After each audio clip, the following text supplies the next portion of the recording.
I want to open the panel on proposal for action in the Western world. Before I give the floor to distinguished panelists, of course, I want to thank you, Ismail, for you were thanked for two things. I'll thank you for three things.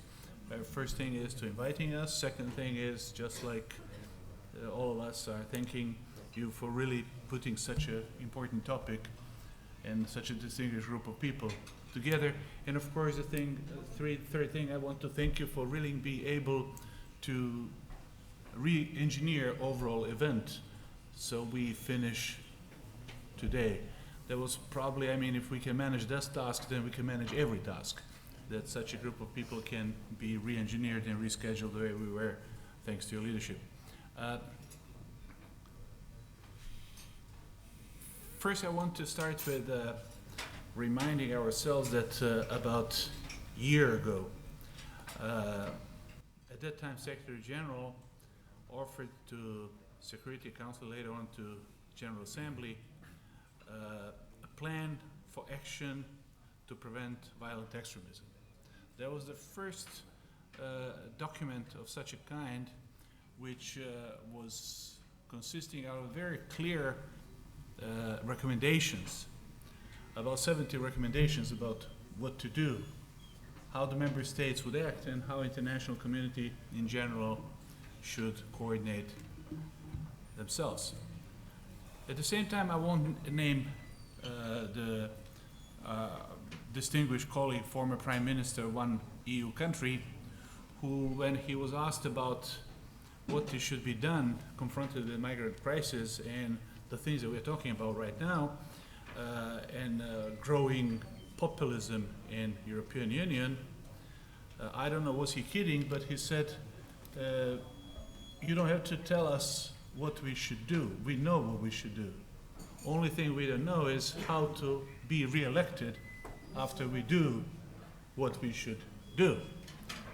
I hope it was a joke, but unfortunately it looks like to a lot of people that was not the case. I belong to a group of people who really do think that, like most of us, that if we want to do some action, we should relate to some facts first.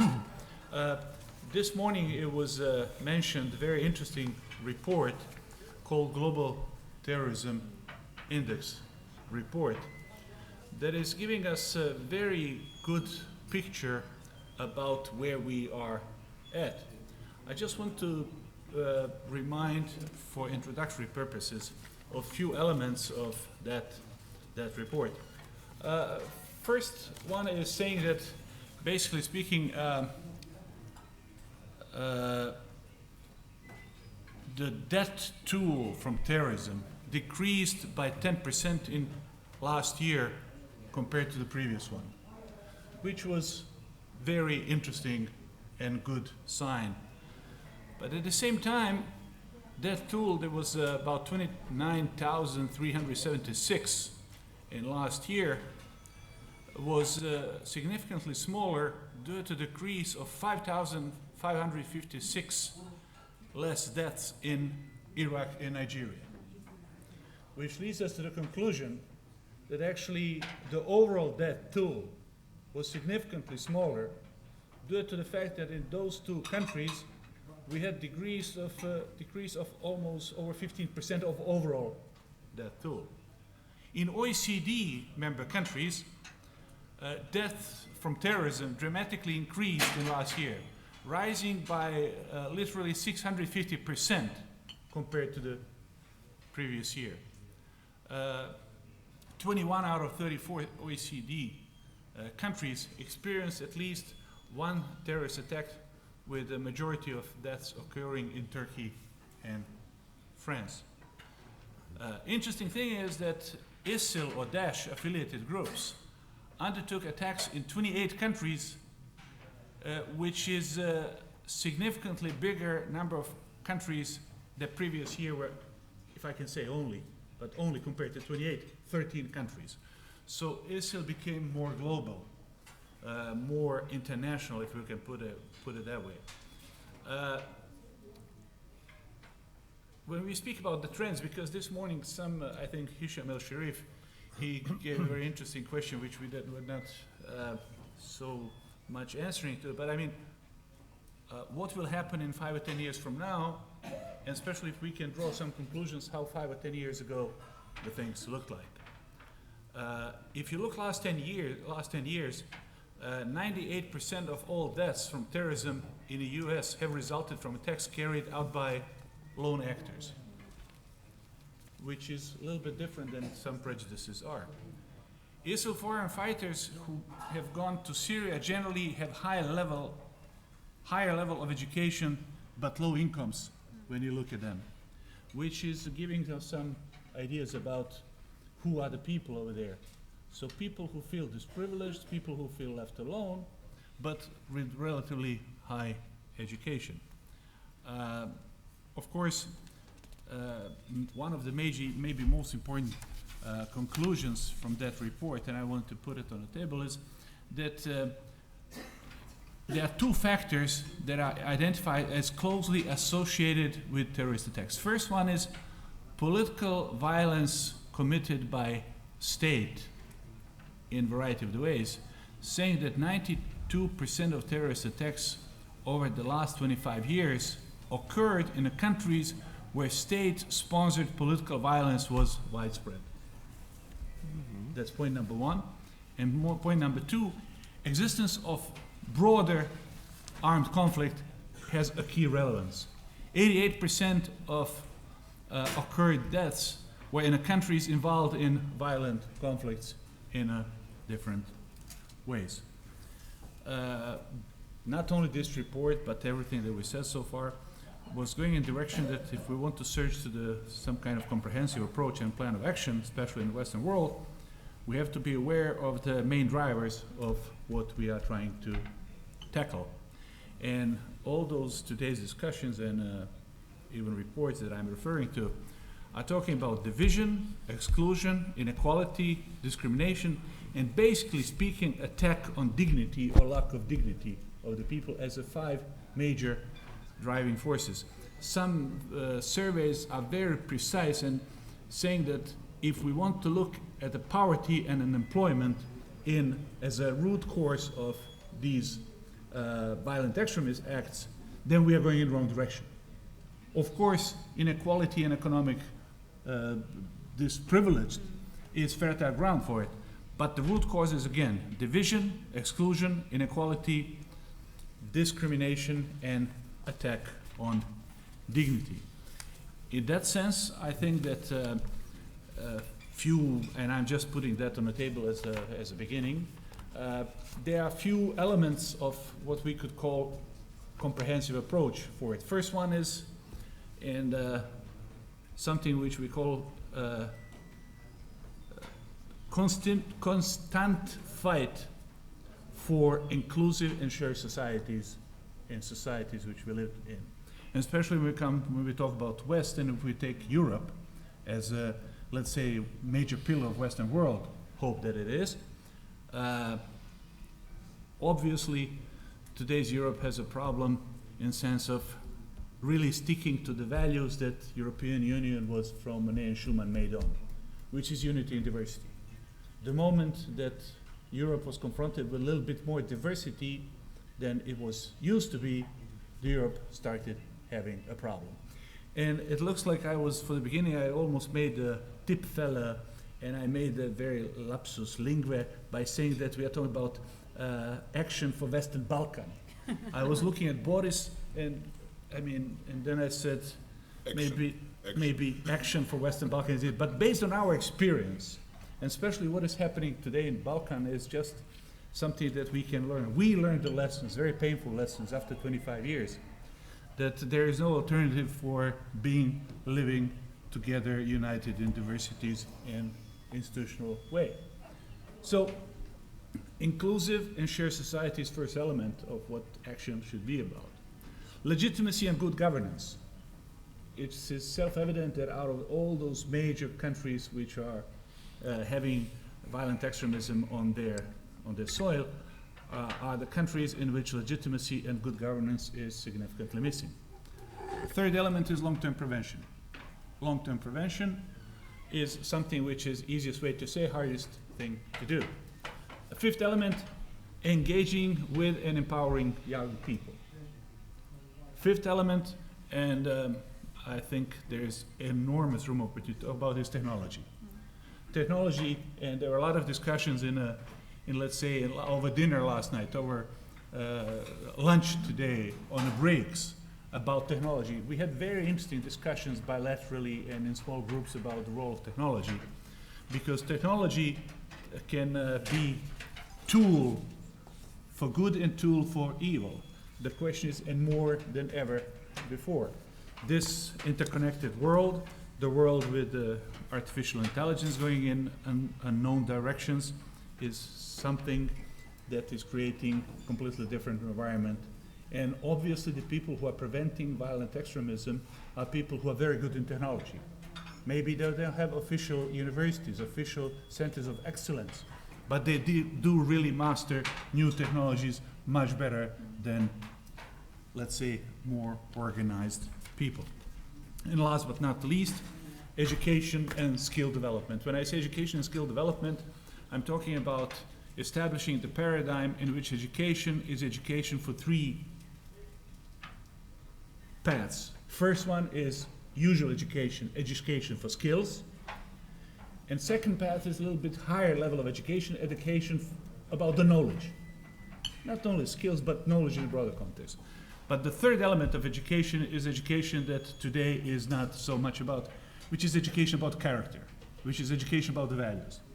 And that type of education is becoming of the crucial importance when we talk about action, especially in the Western world, that pretends to be the pillar and the lightning rod of education for the future and of the future. So, having said so, I will just use this few opening remarks as a let's say introduction to calling our panelists, four distinguished panelists, to take the floor. According to the original schedule, which was not changed in the sense of who speaks first, who speaks second, I will call my dear friend Boris Tadic. He was so surprised when I started with my dear friend. I was thinking Alexander. And well, Boris, I mean, no one is perfect. I have a lot of friends, and you really are my good friend, which is excellent proof of promoting unity and diversity from different angles. Thank you very much. Thank you, Mr. Chairman. We are trying to show the sense of humor from the Balkans region. I don't know if you are sharing that view with us, but we are living in a very specific time of the history of the mankind. And every epoch is characterized by some significant events and achievements. 20th century was very painful. Many world wars, and finally with the regional wars with the global implications, and some scientific achievements and economic achievements, especially in the last decade of the 20th century in terms of computer sciences and the new technologies that change our lives. Frankly speaking, I don't know when 21st century started. Was that falling Berlin's wall, significant political event, which was hope for democracy and better history for the mankind, not only for German people living in the two countries, or some other events, for example, September the 9th,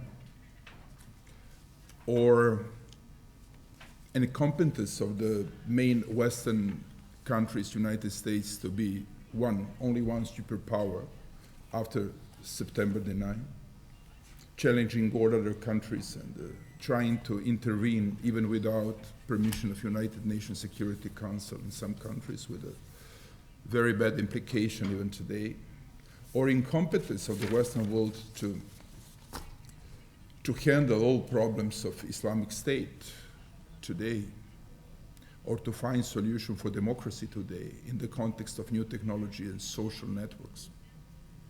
This is the problem, because from my point of view, we don't know when 21st century started, which means we are living in a kind of limbo, political, economic, and what is only predictable today, as I said on the first session, that we are living in totally unpredictable world. We have a new development, a new political situation, and old democracies, European Union countries. We have a new situation in the United States. We have a Trumpism as a new phenomenon in politics. We don't know whether the European Union is going to be capable to make useful responses on challenges European Union is facing with. Even we cannot mention all challenges European Union is facing today. I will try. I'm trying on all international forums to mention the challenges, trying to show complicated situation and what the Western world has to do. What is the homework for the Western world? This is structure of European Union, one challenge. This is the role of central bank. This is the legal framework of European Union, which is composed by many independent and sovereign countries. This is the challenge of the role of the Brussels and the central institutions. This is the challenge of migration crisis. This is a challenge of relations with Russia, especially in the context of Ukrainian crisis. This is the challenge of relations between NATO and Russia. This is the challenge of economic development. This is the challenge whether European Union companies, for example, in automotive industry, are going to be capable to participate really honestly on the market, not to lie about performances of their products. This is the challenge of multi-confession, multi-ethnic societies existing in the European Union today, inter-religious dialogue, which is quite obvious in terms of perspective of Turkey to become member states of European Union. That had a promise to become member states, but now we are coming to the situation when the main European leaders are saying there is no future for Turkey in European Union. But if we are putting that informal, not formal decision in the context of migration crisis, and the role of the Turkey in terms of solving problems in Syria and with the migrants, we understand perfectly that European Union is facing with the challenges, and European Union is not having answers on that challenges today. I was reading an article of Wolfgang Ischinger, the very important ambassador of Germany in the United States and the leading person of Munich Security Conference. And he was trying to mention all those challenges by saying at the end of the article, this is a chance. Even though we are facing with the challenges, we have to reset ourselves, and this is the chance for European Union. I agree with that. Every crisis is a chance. I know that from my science, psychology. But this is the chance for good and for bad. Now we have to ask ourselves whether we are optimistic in terms of reaction of the Western world on crisis today. Regarding the answers on challenges and critical moments in past few years, even more than 2 decades, I have to say that I prefer to be more skeptical than optimist. I'm not pessimist, but I'm more skeptical than optimist today. The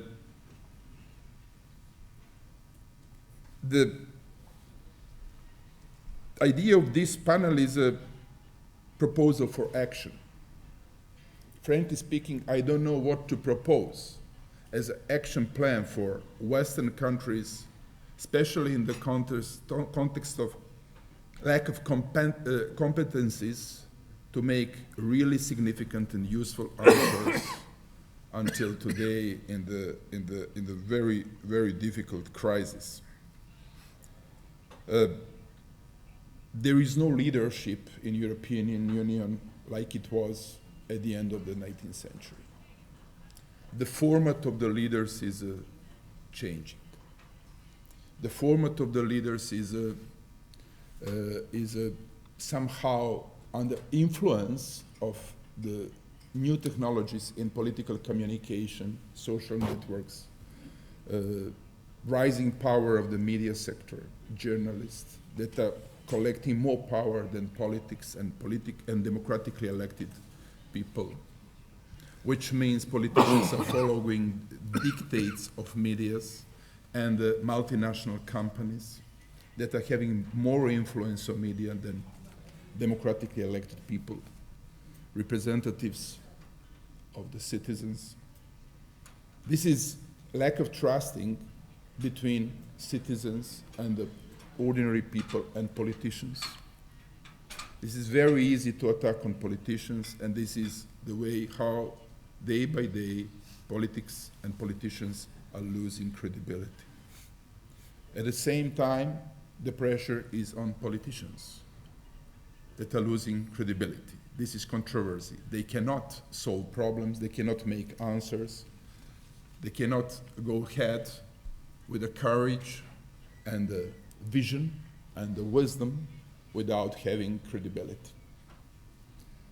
As an outcome of Trumpism, new era in the global and especially Western policy that we have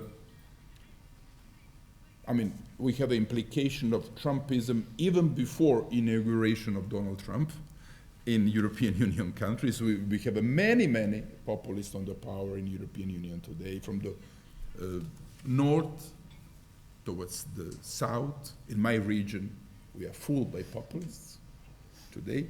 But what is the outcome of Trumpism that is concerning me very much in the context of creating sustainable policy, which is going to be realistic, that can create realistic answers on challenges.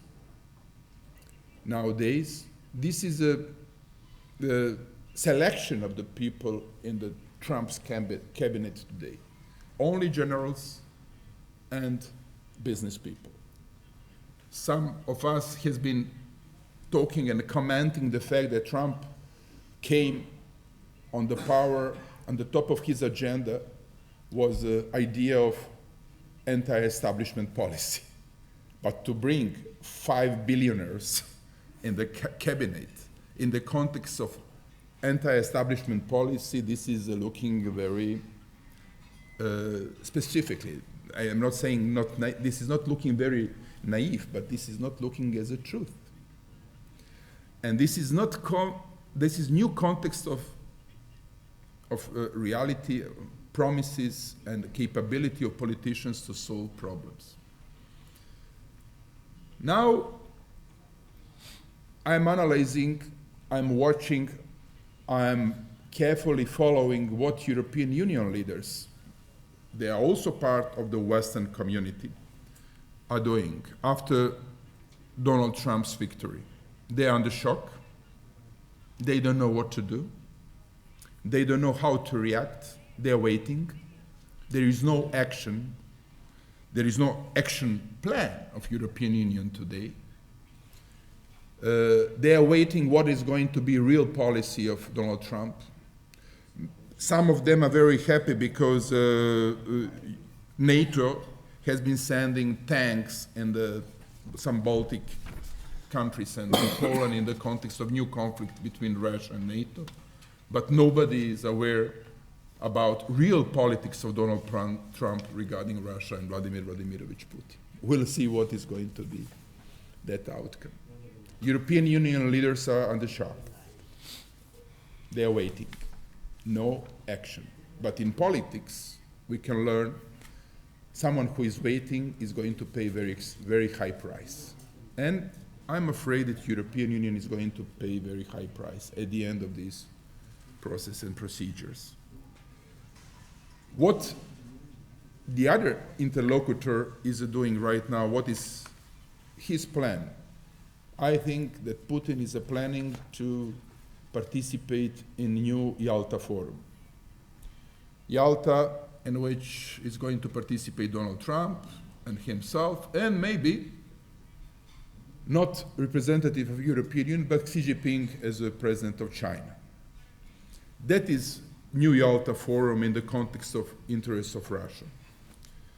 European Union, in that context, is a losing game, losing possibility to be global partner, to be global interlocutor. European Union is an important global player, origin of our common civilization, also. Not only Middle East, but also European Union in that context. I mean, European countries, not European Union. If European Union is going to be very neutral in the context of new development, new political spectrum after Donald Trump's victory, European Union economy is not going to be competitive in the next few years, because competitiveness of economy is totally dependent on politics. In that context, that pose European leaders took after Donald Trump's victory, and some comments that are crystal clear evidence of that confusion can create some economic disbalance in next few years. We are living in a very specific world. Someone have said this is the war scenario to live is a most interesting time in the history of the mankind. This is probably most interesting time regarding intellectual challenges and motivation. But outcome of that very interesting time, where we have movements every day on the chessboard of the global policy, can be disaster. Someone who is reading history knows that the world was in a very specific and maybe similar situation at the beginning of the 20th century. Outcome of that was the war. We have to avoid war. Ismail was writing in his book that we got during these forums that peace is totally inevitable. Peace in all contexts is totally inevitable because war is the worst atmosphere and relation between people in all contexts. Even war in which you are defending yourselves is creating horrible implication for the people that are living in this time of the history. There are many facts that are bringing us to the conclusion that war is a possible solution, more than before. Economic crisis, recession in 2009, 2012, this is even not the end right now of that recession. We see implications. Conflict between religious societies, incompetence, incapability of main interlocutor in global policy to make answers on challenges today. I'm talking about European Union. Significant changes and kind of paramount shift in United States. Conflict in which Russia is involved, especially in Ukraine. Changing in China that are also totally unpredictable, and the conflict and tensions in South China Sea. North Korea, which is right now behind of the scene, but every day that conflict can explode. Issue of Arabic world, Islamic State, many facts are bringing us to the conclusion that global conflict is possible. And I think that right now is a time, what I can propose, for totally different political action. Someone was saying during these few days on the panels, we need a new sophisticated policy, new skills, new negotiators, new interlocutors, new approach. I was trying to underline significance of empathy, understanding of other phenomena, different identities, respecting other phenomena and different identities in the context of preventing conflicts and the problems. What about economy today? Are we capable to find solutions for economic challenges today? Technological improvements today. These days we talked even about some significant scientific researches in artificial intelligence and biological sciences. This is also a challenge to all of us. How are we capable to adapt on the new knowledge and discovering? We are really living under huge pressure, and those pressures are creating an atmosphere which is very dangerous. This is, from my point of view, time for totally new policy, for resetting and creating paramount shift in political approach, which means new skills, new way of thinking, but what is concerning me very much, everything what is happening in political arena is a totally different. We have old stereotypes, new tensions, aggressive policy, and this is unfortunately political answer or answer of so-called democratic society on challenges we as a mankind are facing with. This is why I'm not finishing my thoughts with the very optimistic words. I'm not pessimist, but I'm skeptical. And my proposal is to make more for us, to talk with important and significant interlocutors in the global policy. I think that we have to open discussion with the new leaders of United Nations, with the new Secretary General. This is only institution that we have today. I mean, this is not a very functioning institution, but this is what we have right now on the podium of the global policy. We have to find also a way to talk with the experienced politicians that were very important in the past. We have to open dialogue with the young politician today, but I think that such a forums are very important in that context. Otherwise, we are going to be in a very difficult situation with the new phenomena in politics, and the leader of this new phenomena are new leaders of the superpower, and this is how I'm finishing my thoughts today.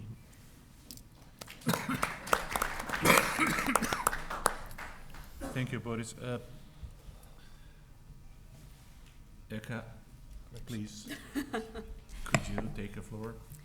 Thank you. I'll try to be brief as much as I can without lying too much about being brief and not repetitive of the arguments that have already been mentioned. But in a way provocative maybe too, while speaking about what we face as a challenge and what could be recommendation to the West in terms of dealing to the challenges and expectations for the future.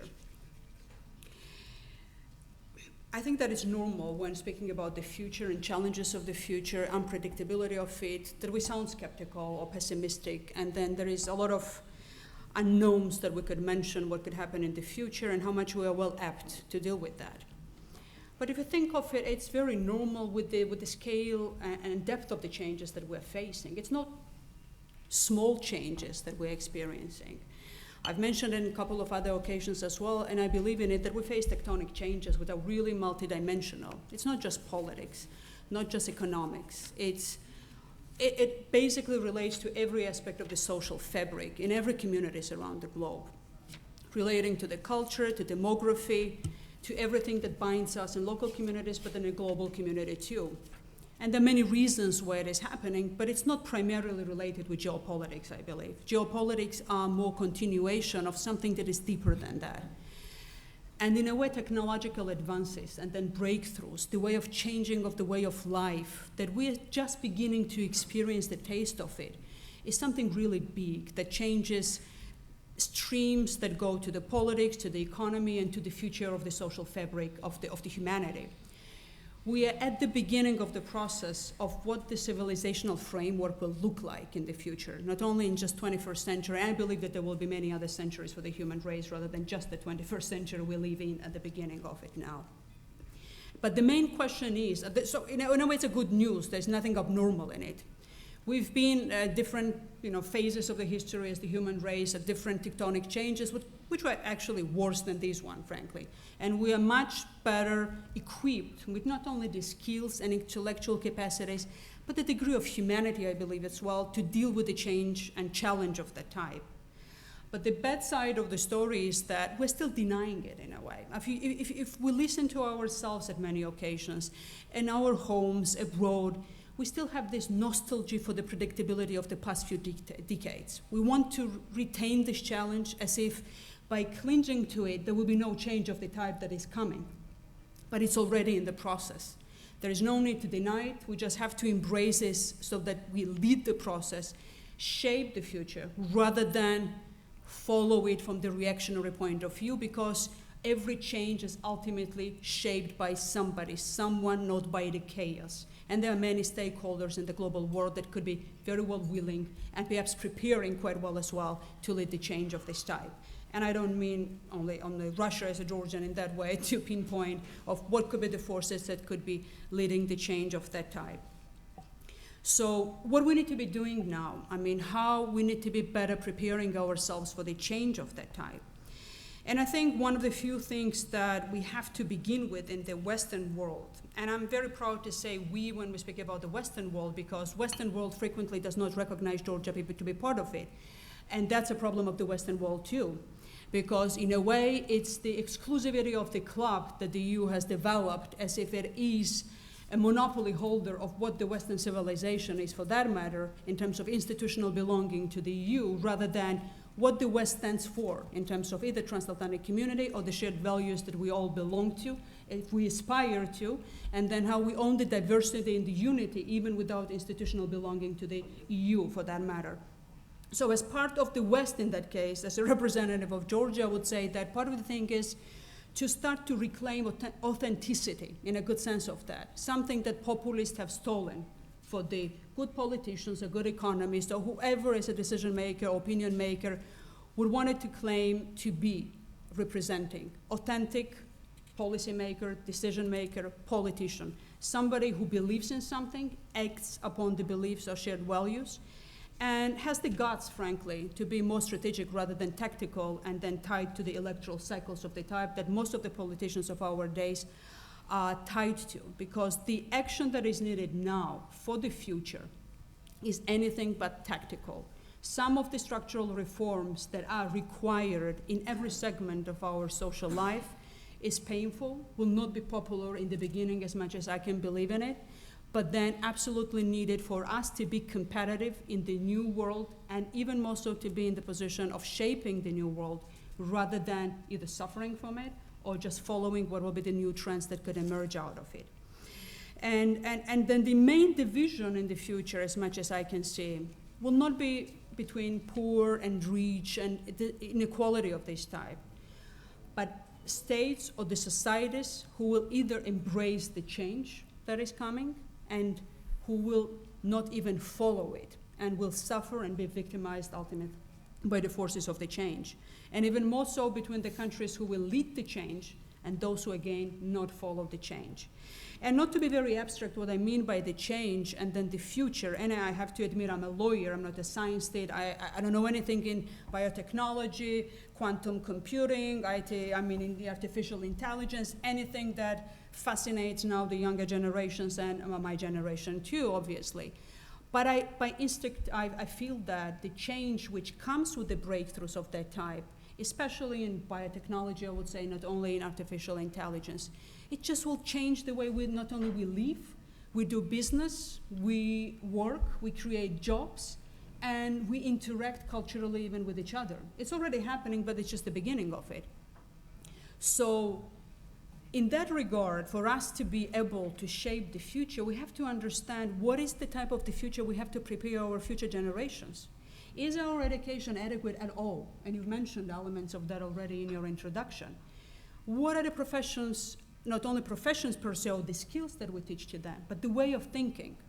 How much freedom of thinking and innovation is at the core, how new generations can be competitive at all in readjusting and even more so leading the future of our nations and of the human race in that respect. And then how democracy in that respect, liberal democracy, institutionalized democracy, is better apt to develop creative thinking in education, not only materially to provide it in terms of technological equipment for that, but embrace the creativity of that type compared to non-democratic way of governance. How much competitiveness of democracy is still at place with the type of the future we have to face, rather than non-democratic ways of governance, which now in the present day, which already is a past, frankly, could be seen more attractive because of the strong hands and because of management for the present that it offers in a more quick and efficient, seemingly efficient way. So in that sense, one of the recommendations that were proposed to ourselves, those who embrace democracy, freedom, diversity, we just have to stop whining, frankly. We have to own the successes, but then mistakes as well, and get our act together. Because if it is about the competition, and every change is about competition, what type of model wins ultimately as a predominant one? We better compete well. And if we speak about competition, are we better prepared for the competition? I think that we are, if we own the strength that we have and understand the failures and mistakes that we've had. And one of the big failures and mistakes that we got ourselves entrapped into, not the countries who are new to the Western world from the Soviet Union, because we never had the luxury of chilling out, basically saying that life is so good that it will be better and better every time, every year after.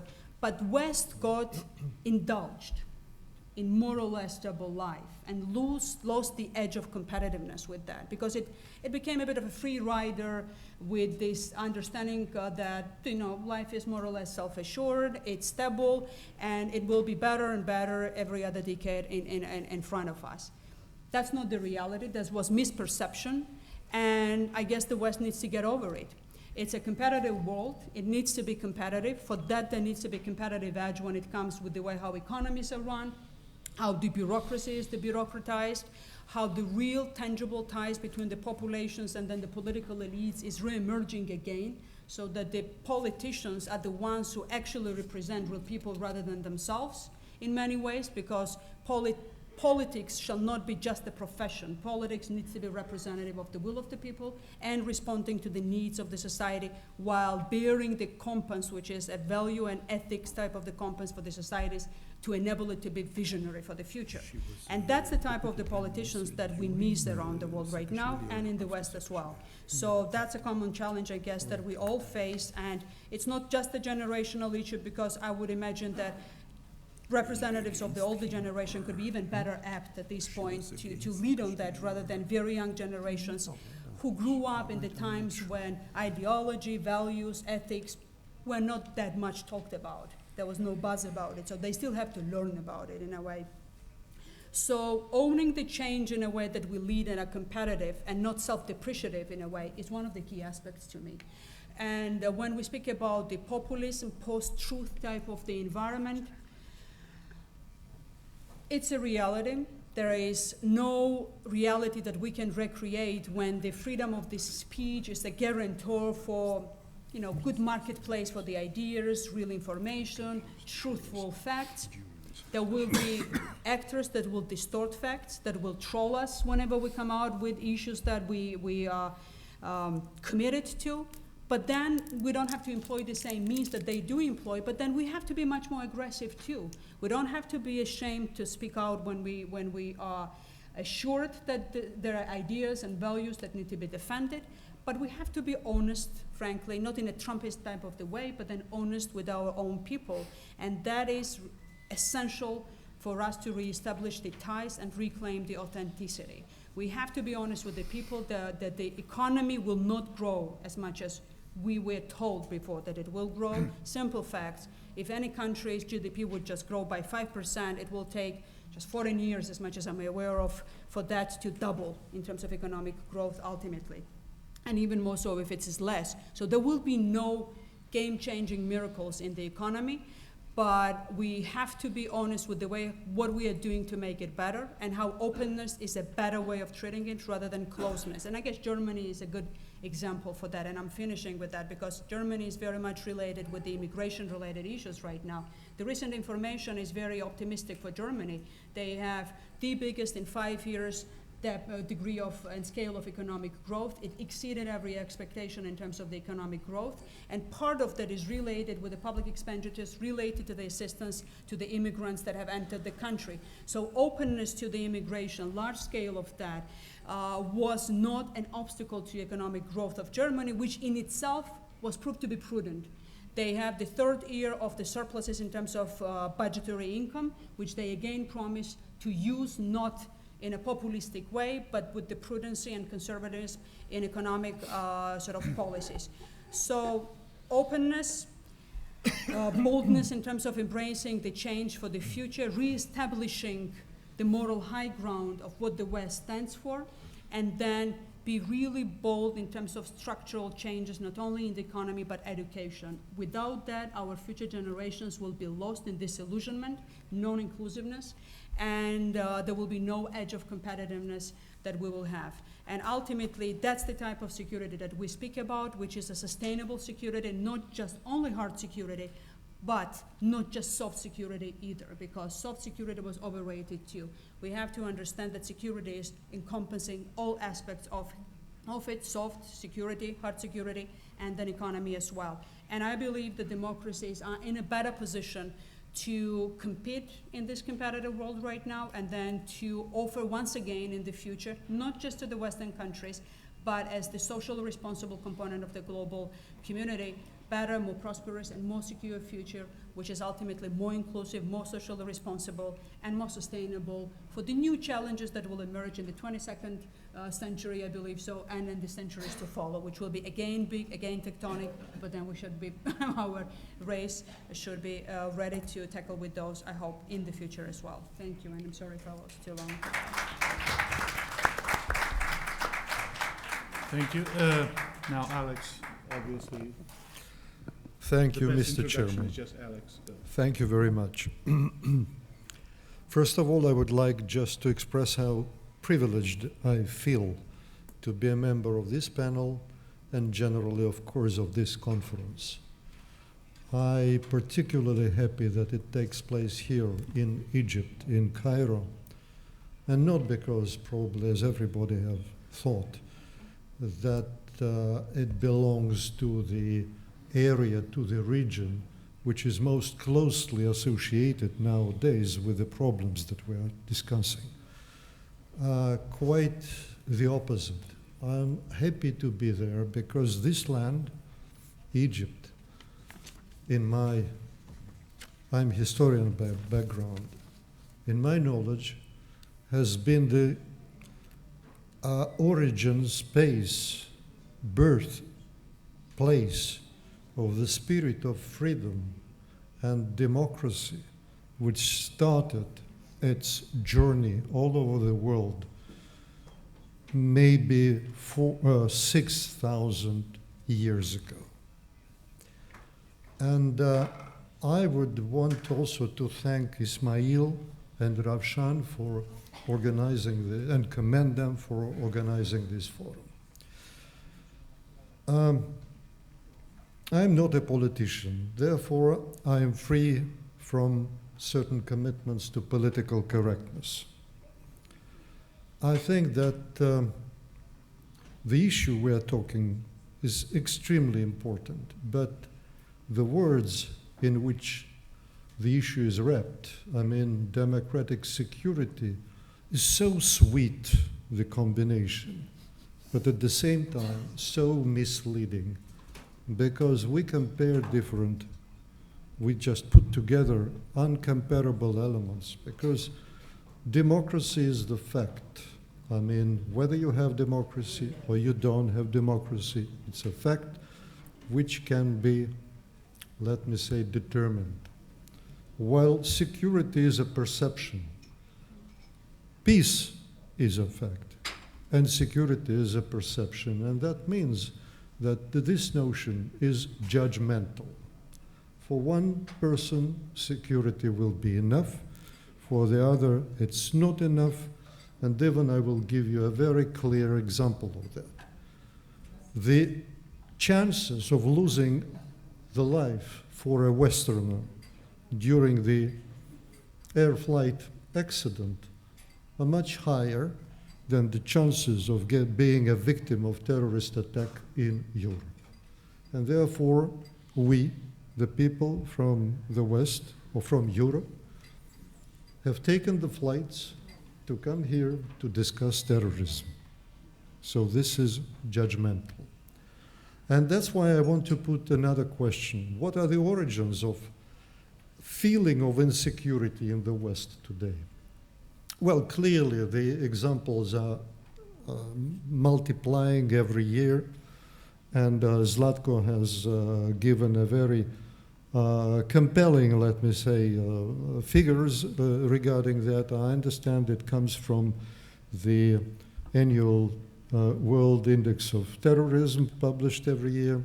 Just a month ago, the freshest one. Yeah, exactly. But I would say that in reality, what the West feels today is dictated by the post-truth society syndrome.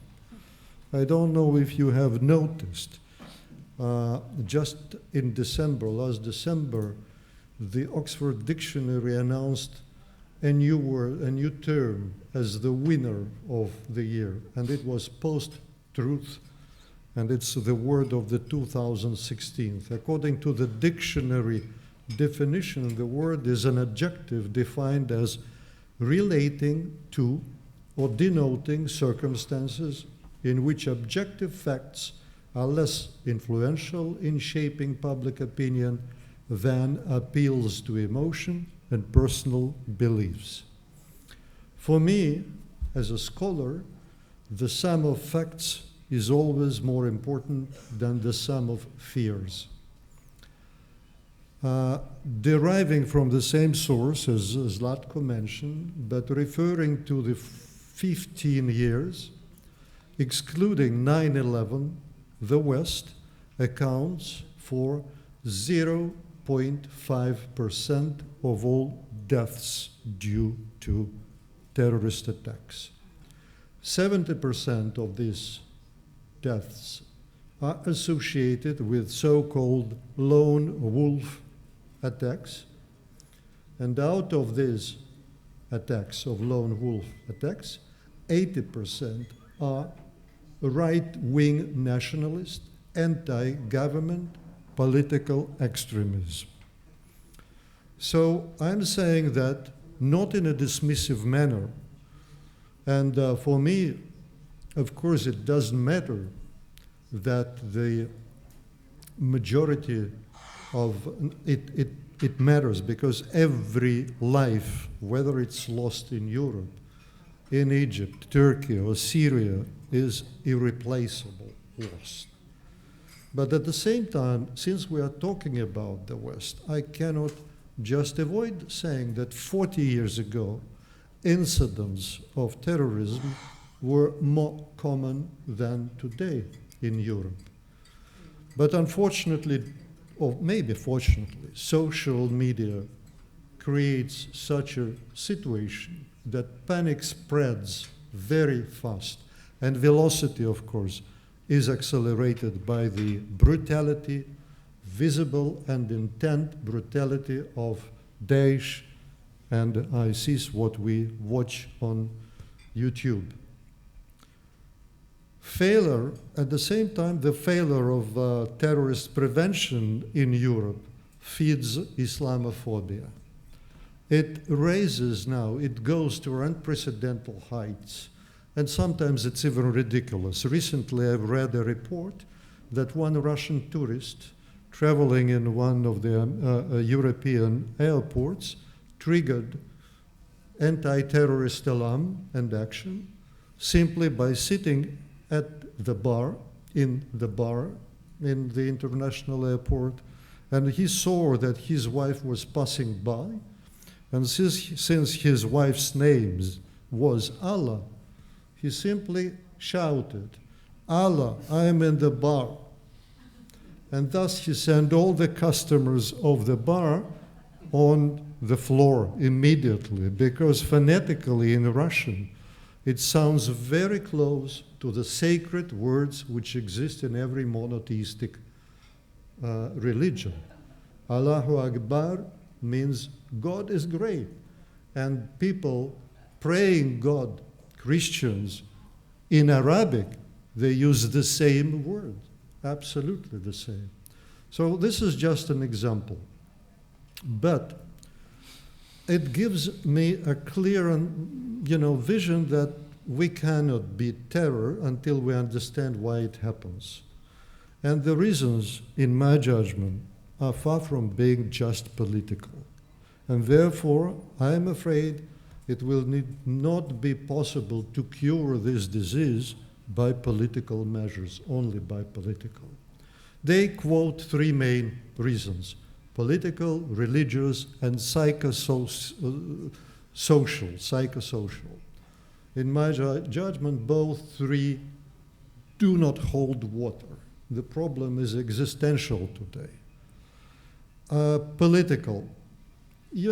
We can discuss that at length, but why it doesn't explain why Europe, excluding Turkey, accounts for 21% of all IS foreign fighters. And substantial part of young recruits captivated by extremist ideology were children not just of the poor and destitute, but of successful and privileged families, and not only Muslim, Christian, any atheist were attracted by that. Religious. Recently I have a public discussion with a Russian writer on the radio. And I said that terrorism doesn't have nationality, it doesn't have religious affiliation, and I believe in that. And he sort of tried to oppose me, saying, okay, if we didn't hear all the time Allahu Akbar, if we heard something like Hare Krishna, I would have agreed, but we do not hear Hare Krishna. I had to explain to him that this is not the case, that it is not exactly attributable only to Muslim. And of course, I had to say that, I'm sorry, that in my judgment, it's not religious, because terrorists seem to be very bad Muslims. In fact, the problem with the person who drove recently his lorry into a crowded market on Christmas shoppers wasn't that he was too religious, but that he was not religious enough.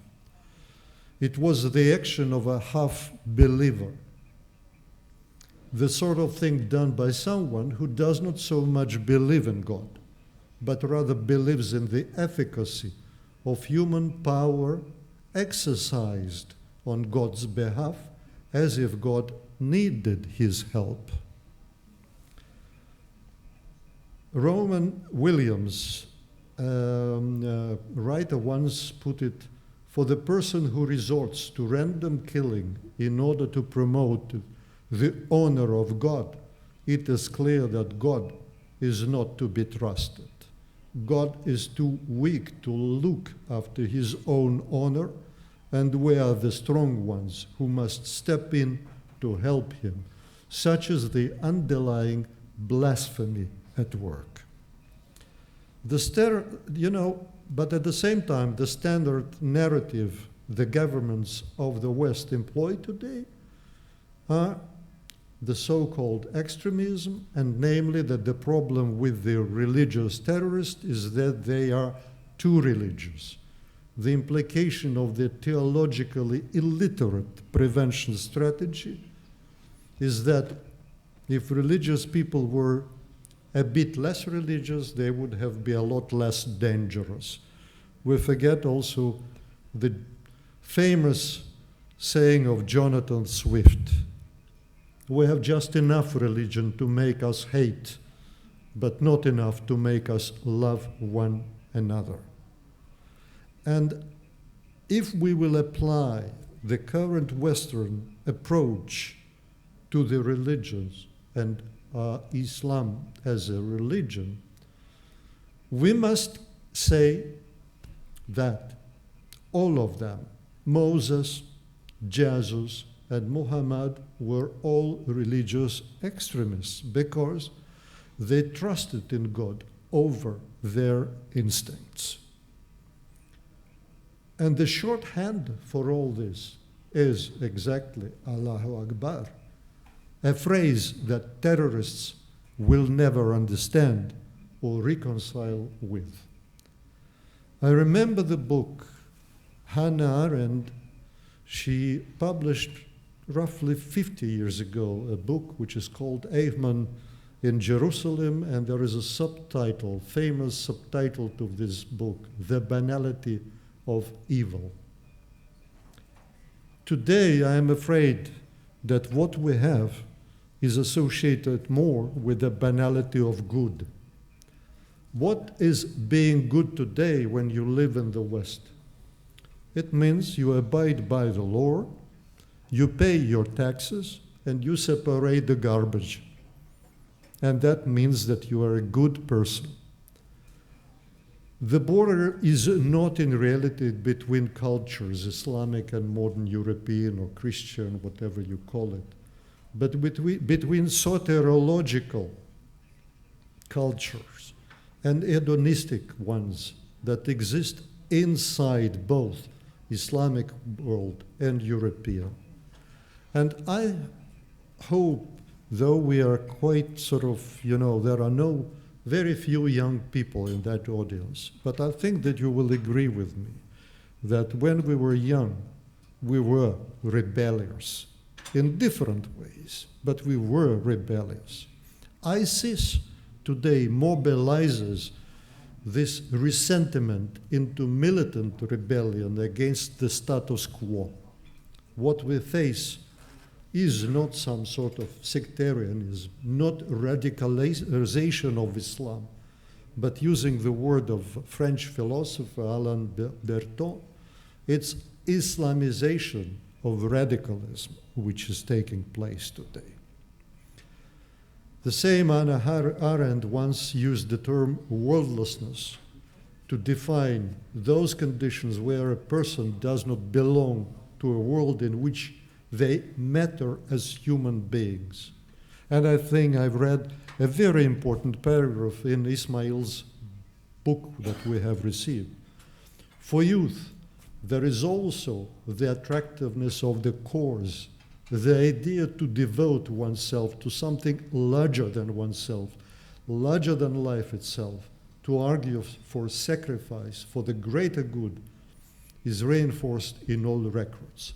It gives purpose to an otherwise aimless youthful existence, and thus we should not be surprised to find that children of privilege, not just the poor, are often captivated into cults of extremist politics. The nobility of the cause is underlined by a call for sacrifice and not a material gain. The key of their motivation is the burning desire to avenge for life itself rather than society today, to rise from the state of outcasts, primitive criminals, losers in that life, to the status of quote-unquote superheroes, avengers for the prophet and for the community of virtual, faithful regardless of the absence of genuine interest for the community of real Muslims. And we all know that European travelers, the recruiters and fighters, are often have in their rucksacks the Islam for Dummies booklets. These people are exhausted, angry, and humiliated. They have no idea of European values, lifestyles, traditions, multiculturalism, or tolerance. They will never agree to abide by European laws. They will never feel grateful to the people whose countries they have managed to get into with such problems, because the very same states first turned their own home countries into bloodbath. And today, again, the same countries, Russia, United States, Britain, they're all ready to fight ISIS to the last Syrian. Angela Merkel vows modern German society and Europe are prepared for problems. That's a lie and a nonsense. You know, Georgian thinker Merab Mamardashvili, whom I was lucky to know, he passed away, unfortunately, but he worked mainly at the end of middle and end of the 20th century, rightly warned. Civilization is a very delicate flower, a very fragile structure. And in the 20th century, it became obvious that this flower, this structure, already visibly cracked, is moving to the verge of a precipice. The destruction of the foundation of the civilization inevitably corrupts the human substance. That is revealed in sort of progressing anthropological bankruptcy, heralding many other possible global catastrophes. And this is what should be kept in mind if we really want to offset global terrorism, not just to engage in shows of anti-terrorist solidarity, but to insist on the simple cui bono principles for whose benefit question. Globalization of terrorism, who benefits on that? ISIS, yes, but not only. The economic costs of terrorist activity have also dramatically increased. Conservatively, the estimates of economic costs of the terrorism reached its highest level in 2014, and that was $53 billion. This is the 61% increase from the previous year and a tenfold increase since 2000. The source, oil trade. And sorry, but I do not believe that the modern world cannot trace the movement of over $50 billion trade. What are the banks? What are the corporations? What are the governments that are buying oil from terrorists? So we cannot defeat them on the battlegrounds. We can defeat it only in the battle of ideas. And I would say, again returning to Merab Mamardashvili, he said about the human being, that the human being is the biological substance shaped by culture machines. With all the disputable,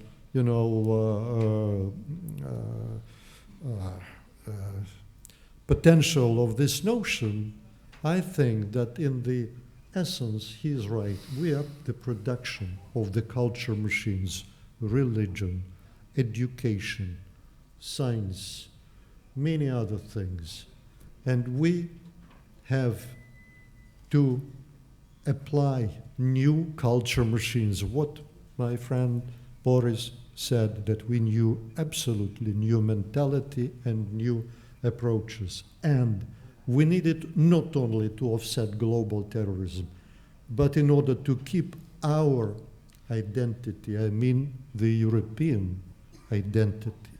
My friend, another writer, just came recently from Lampedusa, from the island of Lampedusa.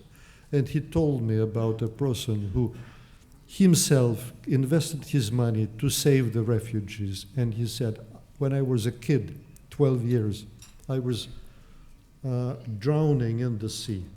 I was 6 hours in the sea until my father, a fisherman, found me and saved me. Now, when I save these people, I have a feeling that I save myself. Thank you.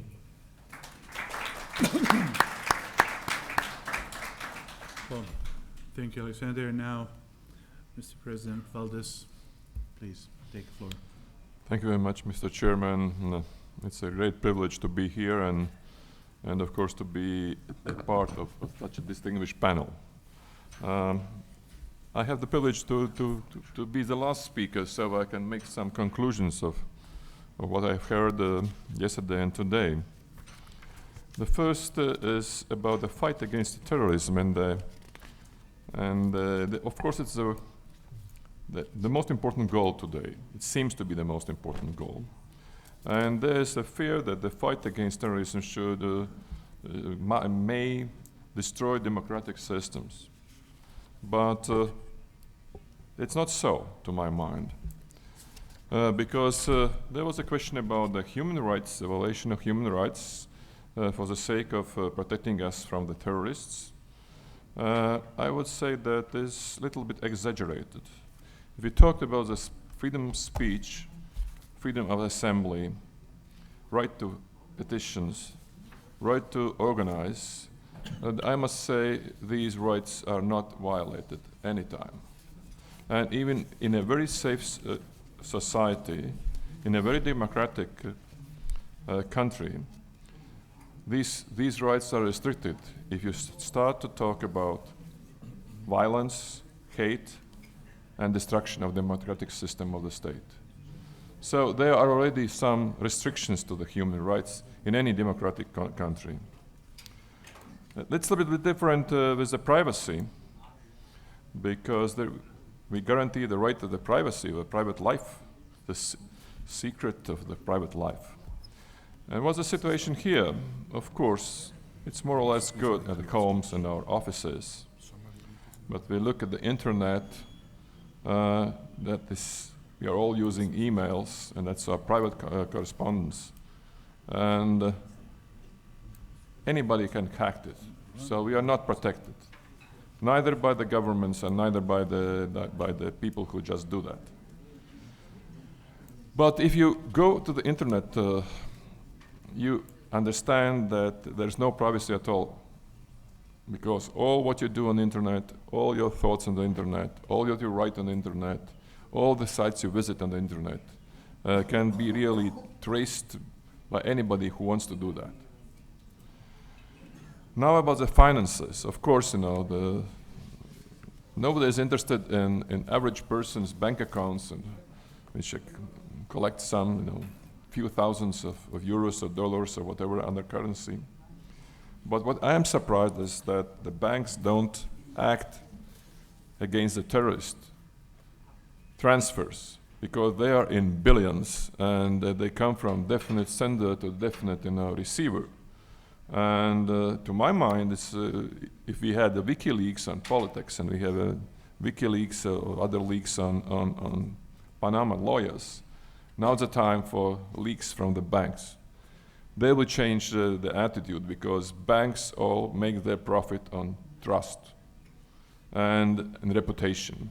If any bank would be, let's say, catched by transferring not only money laundering, but transferring illegal money to terrorists, that will really destroy this bank forever, because that's the attitude from the societies. One more question is about the sensitive data. We have several times talked in this audience about the sensitive data. We have to really talk to each other. What are the sensitive data? My date of birth, is it sensitive data? To me, not. To somebody, maybe yes. So our medical records, are they sensitive or not? Should they be, under safe, secure files, or maybe, nobody is interested in that. So really, that's a new thinking. What was talking about before, new thinking, attitude towards yourself, towards your privacy, towards your sensitive data. Because even all the democratic states are violating, in a very perfect situation, in a peaceful situation, the human rights by tracing the criminals. And by special measures, before you had done any evidence, you have just suspicious. But there are a law regulating this process that the judge from the Supreme Court gives a permit to the police or to the special secret services, to do these special measures, to enter the private space of some individuals. And I think, if we apply that law to the criminals, what's the difference between terrorists and criminals? Basically, according to human rights, the same. What's new and what we again have to discuss, it's a regular collection of data. Who collects the data? Very often, when you visit any website, they said, we are collecting the data. Do you agree? And usually some of us agreed, some of don't. But this is a question, how these big data will be used to promote stability and peace, or on the other way, to create crime in our societies. There was also some interesting ideas about the prevention of terrorism, that it's very important to prevent the terrorism. The question is, on which stage to prevent the terror act, it's too late. But it's good if you succeed, and the secret services said that yes, we don't talk about that, we have succeeded many times. Okay, but it's too late. On the organization level, maybe that's right.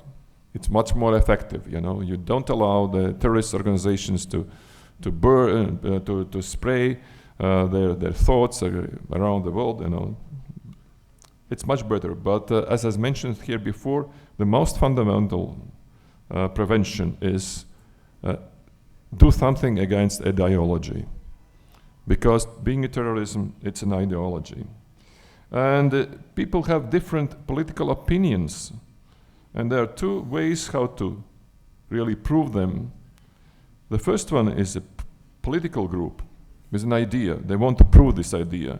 And they use political means to really increase the number of supporters in a democratic society.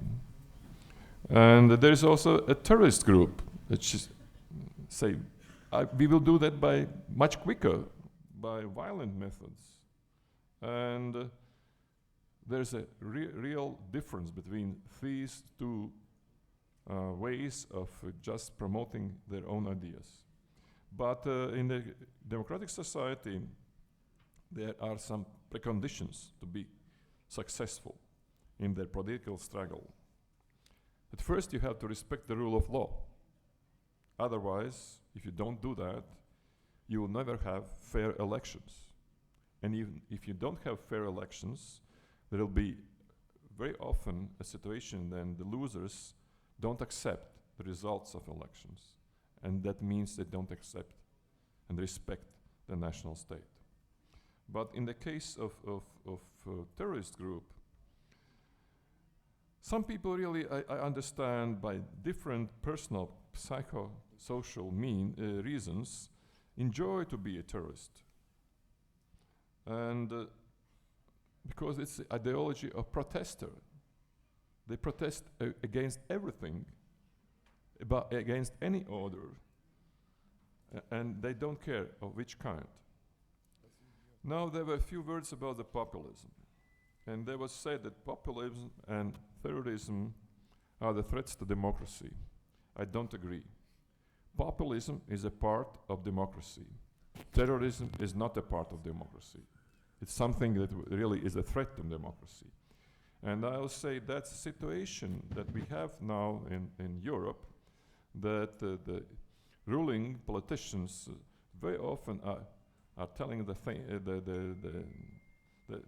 the ideas that the populisms are, threatening our system. And you look at the numbers, the populists are about 10 to 20%. In the democratic society, this minority. They are more loud, they are more, attractive, but this is minority. And we have to understand that in the democratic society, if we want to survive, we should follow, implement, and defend the democratic principles all the time.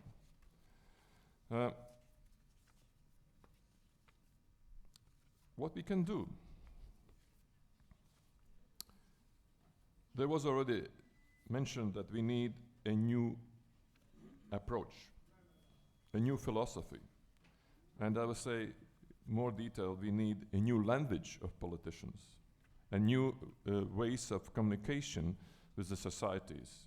Because at present moment, the elites, political elites, or let's say political establishment, they are not prepared for that.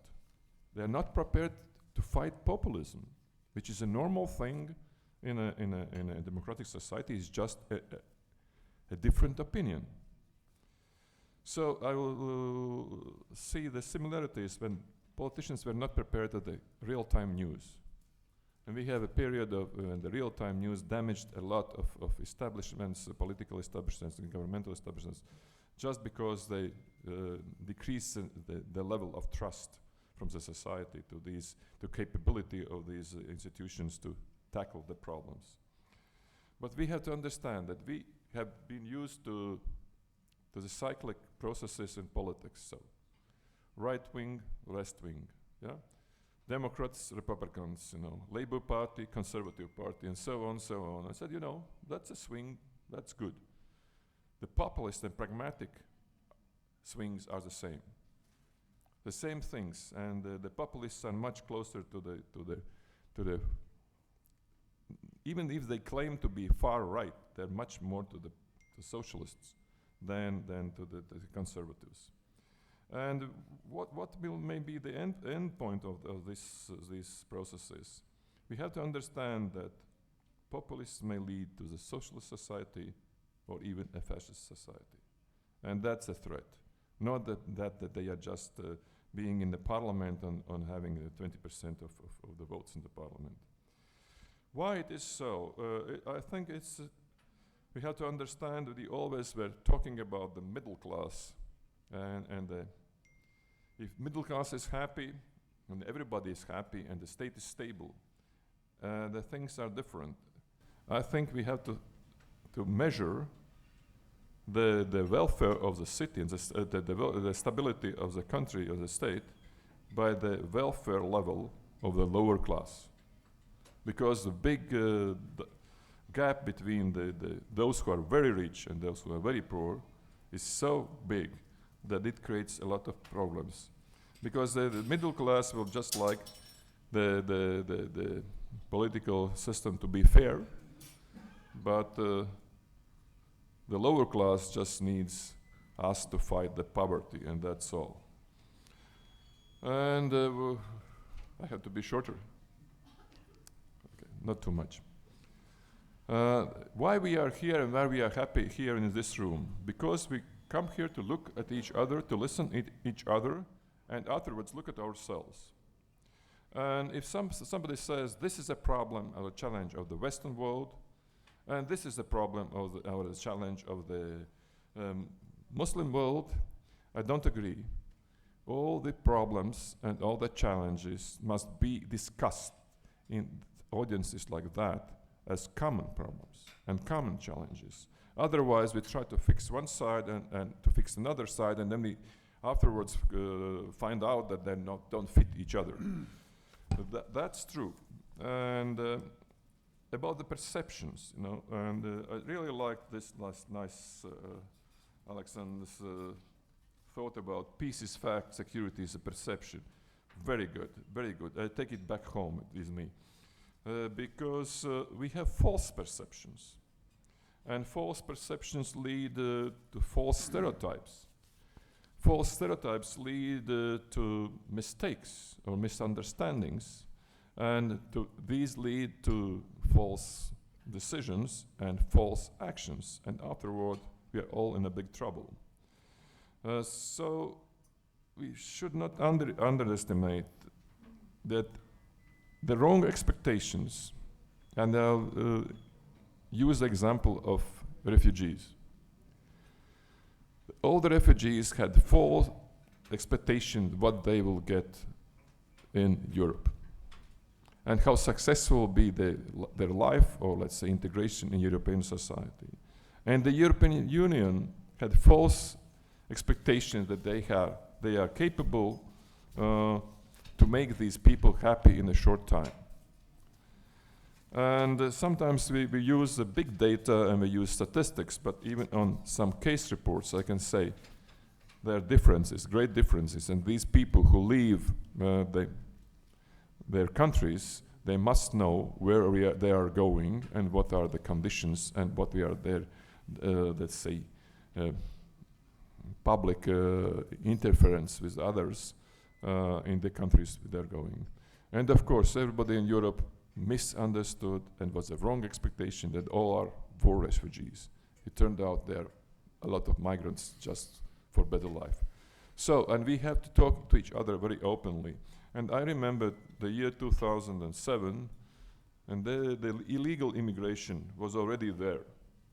And nobody supported the proposal that the European Union has to open up in their external action service groups for working with those who want to migrate to Europe and create a legal immigration.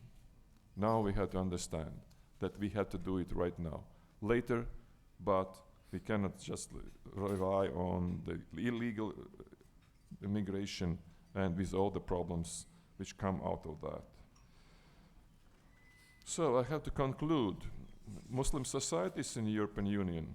The European Union has no other choice than to have these Muslim societies and communities as a part of European community. And I am very optimistic about that. We should do that because that will change the world a lot. A very difficult task, but we have to be optimistic instead of pessimistic, or as Boris said, skeptical, because when we are optimistic, we are more creative, more productive, and we have a better future.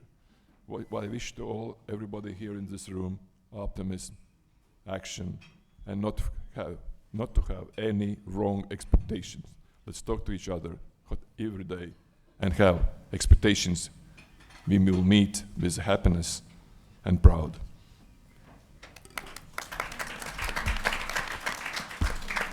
Well, thank you very much. I try to save time by short introductions. Professor Takahashi, please. What? What? Oh, you will do another thing. Okay, Right. so I'll conclude with this. Okay. So I'm supposed to wrap up. Good. I'm sorry. I thought he was supposed to. Well, first, thank you very much. Thank you for your patience. I have to say just few words for the end. It was really honor and privilege to hear a lot of very interesting thoughts. Of course, they were so interesting that I'm sure that what we said for introduction is opening completely new debate in a variety of the ways. So there's the reason I'm not going to open the floor, right? Because we would go to very long, extensive discussion, and but there are a lot of food for thought among the things that we said. Since we are supposed to do something in the direction of having some kind of call for action for Western world, we had previously one that was talking about Muslim world. I don't know why I can not to mention a very famous book which Americans started liking when the movie was made. It's Anna Karenina. It starts with very nice quote that all families are the same way if they are happy families. But all unhappy families are unhappy in their own way. So when we talk about Muslim world and Western world, maybe all of our problems are not the same, because our problems are our problems as the problems of unhappy people. But once we get to the stage in being happy people, it looks like our solutions will have much more in common than being different. Because it leads me to the conclusion that there's a certain set of principles that apply when we talk about violent extremism to every part of the globe. Of course, there are specific things, but at the same time, there are a lot of commonalities, especially if we really do want to come to some kind of solutions. And a lot of you were mentioning in different ways, or defining yourself as an optimist or pessimist, and a lot of, agenda itself gives a reason for pessimism. But at the same time, agenda itself, it's much more, there are much more reasons to be optimistic about it, and because of a few things. First thing is because we are people who did a lot of different things in the world, in our life, and we know that we never did anything if we were pessimistic. So, even if you have reason to be pessimistic, you shouldn't be, because otherwise you won't do anything profitable or productive. So that's the first reason why we have to be optimistic.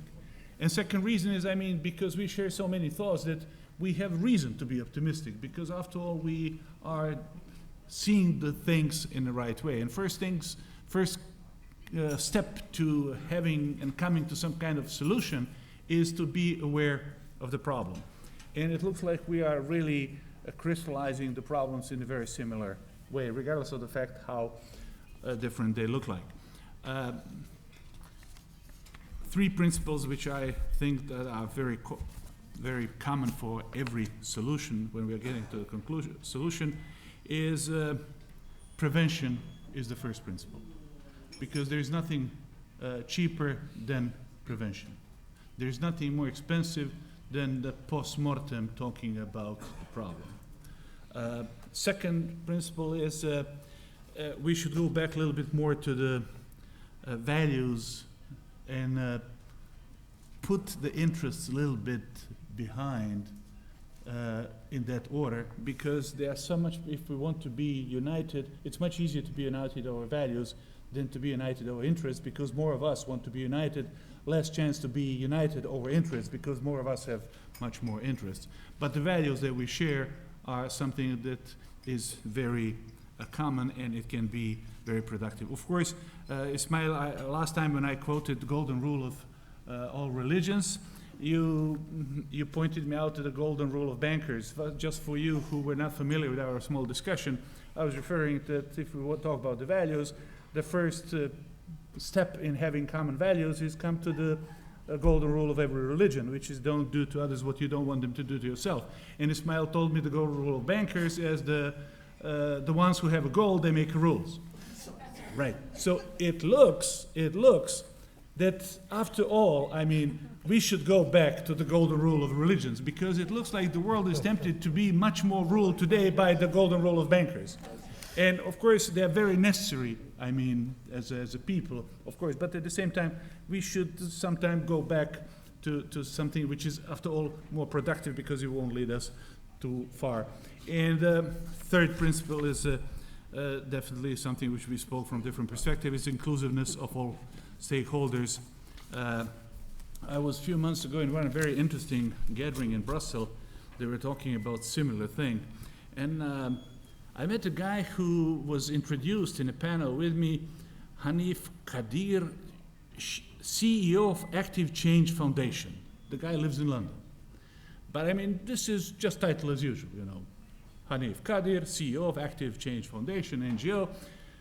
And on his card, it says, former Islamist extremist. He was the guy who used to be Islamist extremist. Serious one. Real one, with record. Till he discovered the golden rule of banking. Well, maybe the guys who own the gold are paying him, but obviously he discovered the golden rule of all religions. because otherwise he wouldn't proudly say, yes, I was wrong. And I remember one quote that he said, which I think it's very important if we want to come to, so we have to be much more caring and understanding. And what he said is actually is, it's not a big deal, I mean, but he said we cannot change people if we don't understand the people. So I think we have much more try to understand each other. And if he also said, I mean, we have to understand the nature of the beast.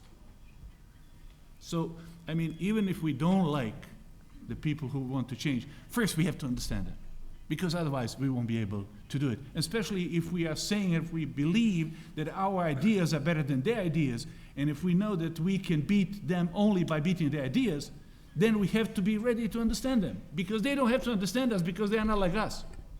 They don't try to understand us. So that's the reason I think that we have to do much more and try to be understanding each other. Ismail, we broke 15 minutes. I mean, we are 15 minutes longer than you gave us, and I really want to thank you for your patience, and I hope you will understand us.